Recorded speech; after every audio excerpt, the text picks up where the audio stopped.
Hello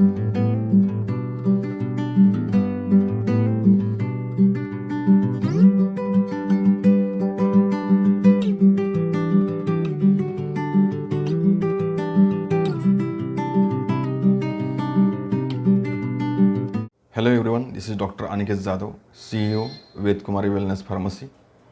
अगर आपके joint के अंदर पेन, स्वेलिंग या शिफ्टिंग पेन है तो ये वीडियो आपके लिए है। इस वीडियो को आखिर तक ज़रूर देखिए, क्योंकि इसके अंदर हमने कुछ होम रेमेडीज़ बताई है, वो आप करके अपनी जो प्रॉब्लम है उसको सॉल्व कर सकते हैं। पेन, स्वेलिंग या शिफ्टिंग पेन, इसके साथ में जो जॉइंट के ऊपर का जो स्किन का कलर है वो चेंज हो चुका है, या फिर जॉइंट के ऊपर अगर आप टच करते हैं तो उसका जो टेम्परेचर है थोड़ा सा हाई रहेगा, यानी थोड़ा सा उसको हाथ लगाने से गर्म पता चल जाता है। इसके अलावा आपको पाचन क्रिया डिस्टर्ब है, पेट साफ नहीं होता है, जो जॉइंट की मूवमेंट है वो प्रॉपर तरीके से नहीं हो पाती है, या फिर एकदम से एक स्लो हो चुकी है। जब भी मॉर्निंग में उठते हैं तो मॉर्निंग में एकदम से स्टिफ हो जाती है बॉडी, मतलब कोई काम कर नहीं सकते हैं, इसे हम मॉर्निंग स्टिफनेस कहते हैं। ये सब कुछ आम बनने की वजह से होता है। ये जो अगर प्रॉब्लम आपके साथ चल रही है तो इस बीमारी का नाम होता है आयुर्वेद के अंदर आमवात। अगर आपको ये सब प्रॉब्लम है तो आप अपने ब्लड टेस्ट करवाइए। ब्लड टेस्ट के अंदर R factor, C reactive protein यानी CRP और हीमोग्राम ESR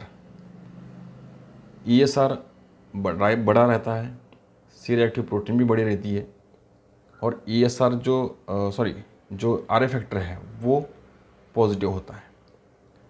तो ये कंफर्म हो जाता है कि आपको रोमेटिक आर्थराइटिस हो चुका है, यानी कि आमवात हो चुका है। अब ये किस तरीके से होता है और इसके अंदर हमें क्या ट्रीटमेंट करनी है।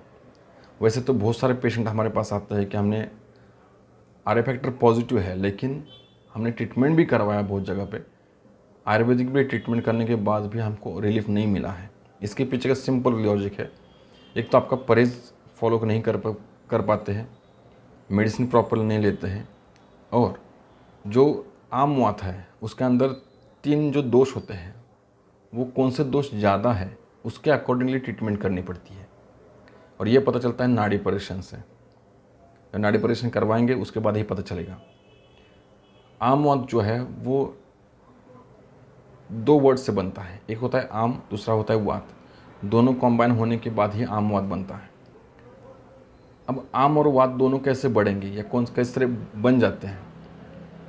अगर आपको बार बार इंडाइजेशन की प्रॉब्लम है, या पहले कभी आपको टाइफाइड या मलेरिया, डेंगू इस तरह के जो फीवर है वो हो चुके हैं, तो आपका लिवर जो है वो प्रॉपर तरीके से फंक्शन नहीं कर पाता है, जिसके कारण से जो है आपका डाइजेशन जो है वो प्रॉपर तरीके से नहीं हो पाता है, हमेशा इनडाइजेशन होता है। एक चीज़, दूसरी, आपका जो खान पान है वो ज़्यादा फर्मेंटेशन की हुई चीज़ें, या फिर दही, चने की दाल, बेसन, मैदा, या फिर आलू, ये सब चीज़ें जो है, जिस चीज़ों से वात बढ़ता है, जिस चीज़ों से पेट के अंदर गैस बनती है, वो चीज़ें खाने की वजह से और इनडाइजेशन की वजह से आपको ये प्रॉब्लम बढ़ जाती है। फिर स्टेप बाय स्टेप इनडाइजेशन के ऊपर आप अगर खाना खाते हैं तो भी ये प्रॉब्लम बनता है। मतलब आम मतलब सिंपल लैंग्वेज में इनडाइजेस्टेड फूड है, जो कुछ समय के बाद एक सफ़ेद कलर का चीज़ से निकलता है लेटरिन में, जिसे हम हिंदी में आओ कहते हैं, तो वो भी आम ही होता है। कुछ समय के बाद वो रुक जाता है, लेकिन वो जो आम बन रहा है वो शरीर में फिर अलग अलग जगहों में जाना स्टार्ट हो जाता है। वो किस वजह से होता है, वो होता है वात की वजह से। अगर आप आलू, चने की दाल, बेसन ये सब चीज़ें खाते हैं तो उसके कारण से क्या होता है कि दोष बिगड़ जाता है, वात दोष जो है वो बिगड़ जाता है। वात दोष और आम ये दोनों मिक्स होके, कॉम्बाइन होके, जहाँ जहाँ पे भी जाता है वात, उस जगह पे आम भी चला जाता है, जहाँ पे उसको पोषक तत्व मिल जाते हैं, जैसे कि वो उसको जो जगह ठीक लगती है उस जगह पे रुक करके वो फिर वहाँ पे प्रॉब्लम क्रिएट करता है। और ये कौन कौन सी जगह पे होती है, एक तो वात का जो मेन स्थान होता है वो होता है हड्डियाँ और जॉइंट, सबसे पहले वहाँ पे इफेक्ट करेगा। उसके बाद अपान वायु, या फिर जो हम कह सकते हैं वैन वायु, खास करके जो हार्ट में अंदर सर्कुलेशन को काम करता है।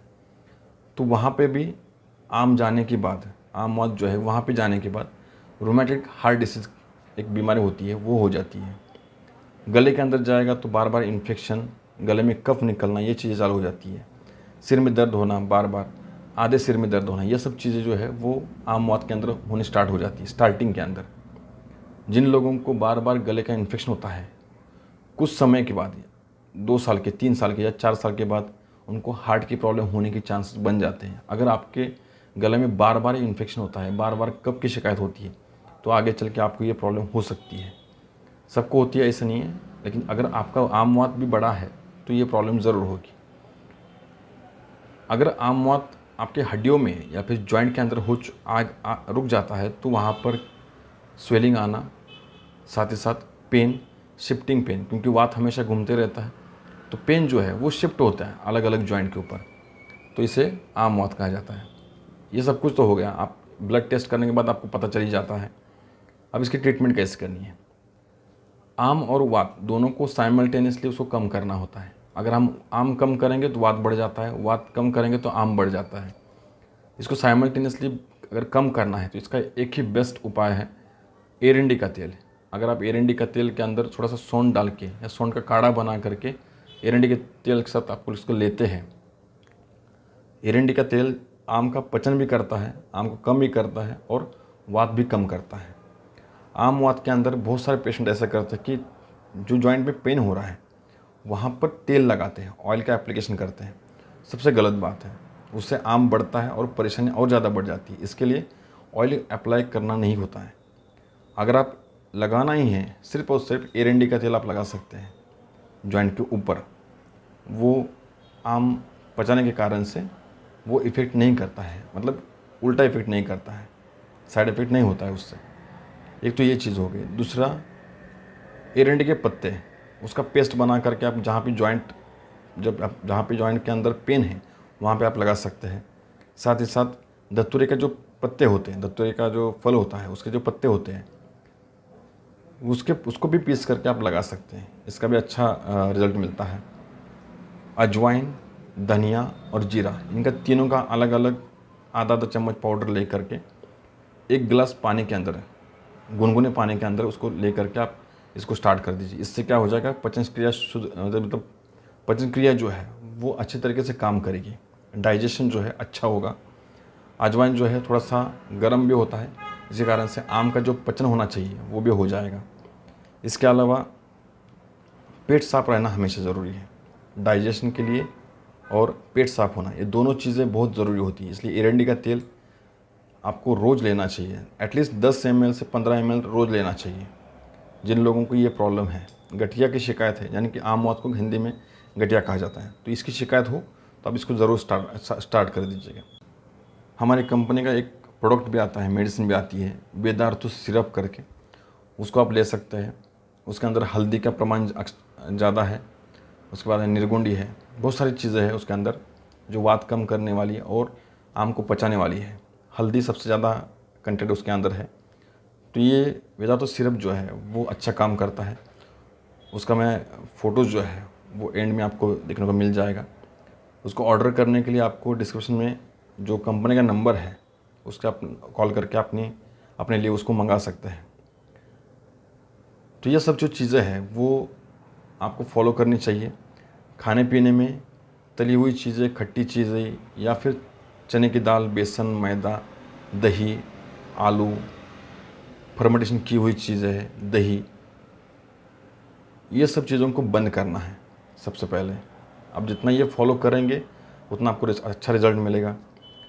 फिर भी अगर आपको रिज़ल्ट नहीं मिलता है तो अच्छा आयुर्वेदिक डॉक्टर के पास जाके नाड़ी परीक्षण करवा करके अपनी ट्रीटमेंट स्टार्ट कर सकते हैं, या फिर टेलीफोनिक कंसल्टेशन से भी आपको ये पता चल जाएगा आपको किस तरीके से प्रॉब्लम है। आर फैक्टर आप बड़ा है या फिर पॉजिटिव आ चुका है तो उसके ऊपर भी हम लोग ट्रीटमेंट कर सकते हैं।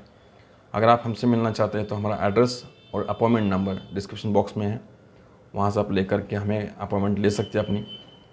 मेडिसिन जो है वो कुरियर के माध्यम से आपके एड्रेस पर, स्पीड पोस्ट या कुरियर दोनों के माध्यम से आपको मिल जाएगी। तो आज के लिए इतना ही। नेक्स्ट वीडियो में बहुत जल्द मिलेंगे। धन्यवाद।